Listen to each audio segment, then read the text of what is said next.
Is the NBA overreacting to coronavirus? Is the NFL about to overreact? I'm Mike Fisher, the Fish. We are in Frisco. We spent Wednesday night, of course, at the AAC with the Mavericks, which was sort of ground zero, if you will, for along with Oklahoma City, for what's going on in the NBA as they have put themselves on hiatus. Mark Cuban suggesting on Wednesday night and saying today, maybe we pick things up eventually again in a way that would have the NBA Finals take us through the end of August, and that seems viable to me. The NFL, as we speak now, has not done much. The Dallas Cowboys tell me, as of Wednesday now, that it's business as usual for the scouting department, business as usual for the medical people inside the Star, business as usual in the locker room, where off-season Cowboy player attendance is as robust as ever. And so I know there are those of us who think all of this is an overreaction. And I'm going to suggest to you, based on my conversation on Wednesday with a friend of mine who has Homeland Security background, that maybe there's no such thing as an overreaction, especially when we're talking about just sports. He says, go back and look at the Spanish flu, 1918 or so, in the United States and across the world. Now, I preface this by saying, and so does he, this isn't 1918. We have medical advancements, obviously, that allow us to identify what a virus is, that allow us to create an antidote for the virus, that allow us to check on people in large numbers, large volumes, like they couldn't do in 1918, to test their health, and a way to quarantine people with great ease compared to 1918, at least the United States.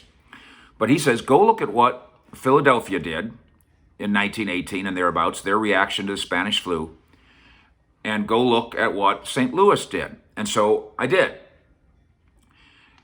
Philadelphia lost 12,000 people. 12,000 people died in a month. 4,700 cases in a month. In 6 months, 16,000 deaths in Philadelphia. Population of about 1.6. I'm not very good at math. That's 1 out of every 100 people in Philadelphia died of the Spanish flu. 30% got sick. Meanwhile, in St. Louis, population 500 people, 30,000 people got sick. That's 6% of the population. And only 1,700 died only. That's 0.34% of the people died.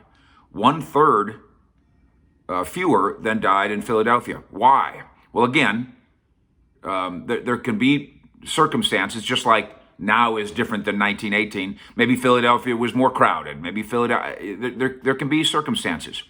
But what Homeland Security people think as they study that, in Pennsylvania and in Philadelphia, they just went ahead with business as usual to a great degree. There was a big parade in September. They went ahead and had it. They didn't shut down everything. They barely shut down anything. They wore masks and they prayed. In St. Louis, the city decided to shut down everything. No parades, no gatherings of more than 20 people.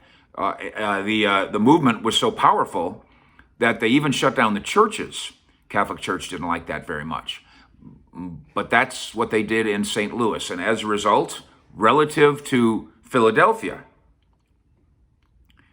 31,000 people got sick, 1,700 died. You had a 66% chance of living, a 66% better chance of living if you resided in St. Louis than you did in Philadelphia, at least in part because of what governmental leadership decided to do with schools and churches and parades. Worldwide, Spanish flu. And again, I'm not saying this is the Spanish flu. This is a flu that can be controlled, which I'll get to in a minute again, according to my Homeland Security guide. 1918 influenza outbreak, most severe in history.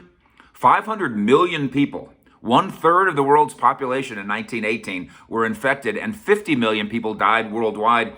How many people were killed in World War I? 40 million people. The Spanish flu of 1918 killed more people than World War I killed. So, to the moral of the story for me, I've canceled my little mini vacation this month. We've got our plans, of course, at 105.3 The Fan to go to training camp with the Cowboys and whatnot. Hopefully that'll all still be on. We've booked the flights and made the arrangements, and we'll do so crossing our fingers. But my Homeland Security guy uses the phrase social problem, social proximity, social closeness, social contact. He said, and here's his quote.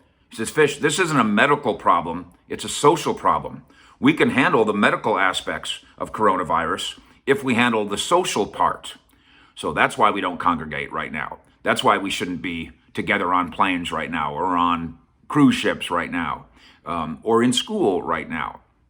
And at the risk, I know there are those of you who are saying, we're going overboard, we're overreacting.